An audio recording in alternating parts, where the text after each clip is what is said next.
Bonjour mesdames et messieurs, vous qui nous suivez un peu partout. Aujourd'hui nous recevons Aspirine. Il est un des représentants des mouvements citoyens Lucha RDC Africa à Goma. Nous l'accueillons dans un contexte très tendu à Goma où il y a eu dans moins d'une semaine de manifestations en soutien aux FARDC dans un contexte sécuritaire tendu suite aux affrontements entre l'armée congolaise et l'M23, mais également lors de ces manifestations, il s'est manifesté des messages de haine contre la population rwandophone. Il nous livre son point de vue face à cette situation et la position dont la population est censée prendre pour éviter de tomber dans les pièges de l'ennemi. Je dis bonjour à M. Espoir. Bonjour. Bonjour messieurs les journalistes, bonjour à tous les téléspectateurs qui nous suivent maintenant. Nous nous sommes décidés de communiquer sur cette situation aujourd'hui très précaire dans la province Nord Kivu et qui semble prendre l'allure de la vergure nationale. Nous nous sommes vus, nous, ici chez nous au Nord Kivu, nous sommes une ville, nous sommes une province qui englobe pas moins de plus de 20 communautés, messieurs les journalistes. Et nous, la manifestation qu'on avait fait pour soutenir les FARDC et la population en général, nous manifestons toujours notre soutien à l'FARDC. Malheureusement, certaines personnes de mauvaise foi, certaines personnes mal intentionnées se sont impliquées pour vouloir détourner la volonté de la cohabitation pacifique de la population. Vous avez vu, comme nous l'avions tous vécu au Nord Kivu, dont certaines personnes, certaines couches de la population, certaines communautés étaient déjà visées.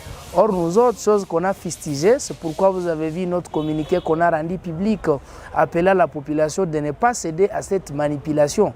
Et nous autres, nous croyons que la cohabitation pacifique et notre diversité devraient constituer notre force pour buter l'ennemi hors état de nuire. L'attaque aujourd'hui qui était lancée par certains inciviques contre les rwandophones, nous l'avons condamnée et nous avions appelé même l'autorité compétente, qui est le gouvernement congolais, d'attaquer et d'arrêter toute personne qui lancera encore des messages de haine contre tel ou tel autre à cause de ses faciès, à cause de ses origines. Nous sommes aujourd'hui appelés tous de vivre ensemble, de nous réunir et pour savoir comment est-ce qu'on va soutenir notre armée. Parmi ceux-là qu'on attaque, messieurs les journalistes, il y a ceux-là dont leurs frères sont sur les champs de bataille pour combattre aux côtés de l'armée congolaise. Il y a ceux-là qui sont dans l'armée.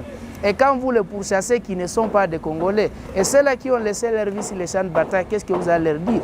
C'est pourquoi nous appelons la population congolaise au calme, d'arrêter le message de haine, d'éviter de s'attaquer à telle ou telle autre personne, tout simplement à cause de ces faciès, messieurs les journalistes. On ne peut pas dire que tel, puisqu'il est d'origine rwandaise, puisque tel a la morphologie rwandaise, qu'il est réellement derrière les rebelles. Non, c'est impossible.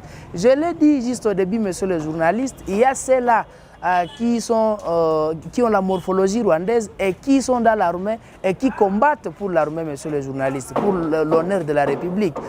La fois dernière, on a vu des militaires qui ont été victimes et qui ont été enterrés avec honneur ici par l'armée congolaise. Pourquoi l'armée les a enterrés s'ils seraient ennemis, messieurs les journalistes? Les gens doivent se réunir aujourd'hui pour soutenir notre armée convenablement. Dans la division, on va échouer et dans l'unité, on va gagner cette guerre, messieurs les journalistes. Et vous, en tant que RDC, Lucha RDC Afrique, quelle position aujourd'hui la population doit prendre, d'une part soutenir l'armée et ces messages de haine?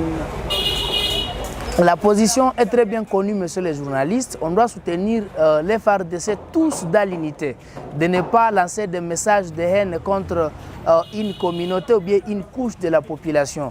Lorsqu'on lance ces messages de haine contre tel ou tel autre, c'est une façon de vouloir nous diviser en fait de donner les brèches à l'adversaire.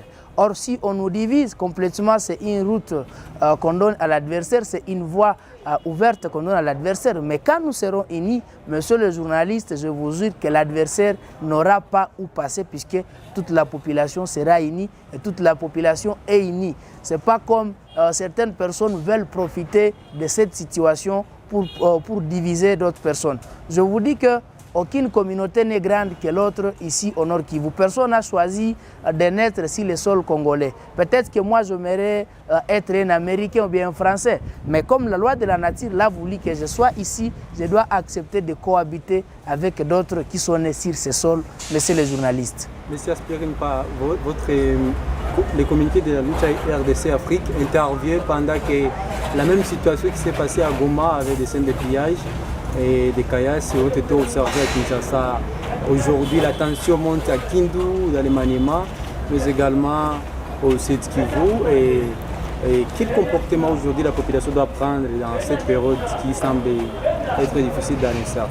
La population doit se désolidariser de tous les extrémistes, monsieur les journalistes, et les rendre à la justice. C'est qu'aujourd'hui, nous, on peut appeler la population tout celui qui pointera encore les doigts à l'autre, à cause de ces faciès, qui soit arrêté et remis à la justice.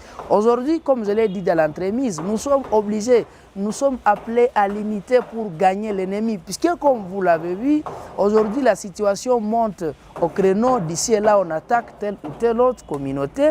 Ça, c'est vouloir donner le chemin à l'adversaire, comme je l'ai toujours dit. C'est qu'aujourd'hui, soutenons cette République, défendons cette République ensemble dans l'unité. On ne peut pas pourchasser tel puisqu'il n'est pas de ma communauté. On ne peut pas pourchasser tel puisqu'il n'est pas, il est soupçonné être originaire. Et même s'il soit originaire, nous avons des Français ici. Pourquoi ils ne sont pas poursuivis? Nous avons d'autres personnes, d'autres communautés ici. Pourquoi ne pas les poursuivre?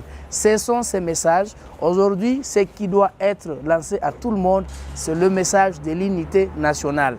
Face à l'unité nationale, nous allons gagner tout ce qui peut nous toucher aujourd'hui comme problème. Quand on restera toujours dans ces petits guégueurs, nous n'allons pas savoir comment développer notre République. On a condamné ces actes de vandalisme qu'on a vécu dans cette ville. À Kinshasa, on a vu ceux-là qui marchaient avec des machettes, chose que nous condamnons aussi, puisque à tous, nous sommes égaux devant la loi. On appelle aussi à l'autorité compétente de vulgariser la loi, puisque par manque, par ignorance, certaines personnes parviennent à s'attaquer aux autres communautés, messieurs les journalistes. Aujourd'hui, c'est l'unité ou rien qui peut nous aider à sauver cette République. Enfin, pendant que nous concluons, il y a cette annonce hier à Nairobi de l'avenir en RDC de la force conjointe EAC. Et quelle est la position de la lutte à RDC Afrique et vous, militaires de la lutte? Alors, nous avions vu, maintenant nous attendons que nous ayons, cet accord qui a été signé. Quand nous allons l'avoir, c'est maintenant que nous saurons comment fixer l'opinion. Dans l'entretemps, maintenant, là, ce qui nous intéresse, nous autres, c'est de voir que Mutusi, Muhutu, Muhunde, Munande, Munyamulenge, Mushi, Murega, Mubembe, Mukongo, Mubangu Bangu, qui tous mangent ensemble, tous marchent ensemble, tous ils s'intermarient entre eux. C'est ce qui nous intéresse maintenant, là, messieurs les journalistes. Quant à la question de Nairobi, nous allons y revenir quand nous aurons le communiqué final qui sera paraphé par tous les chefs d'État de la sous-région des Grands Lacs, messieurs les journalistes.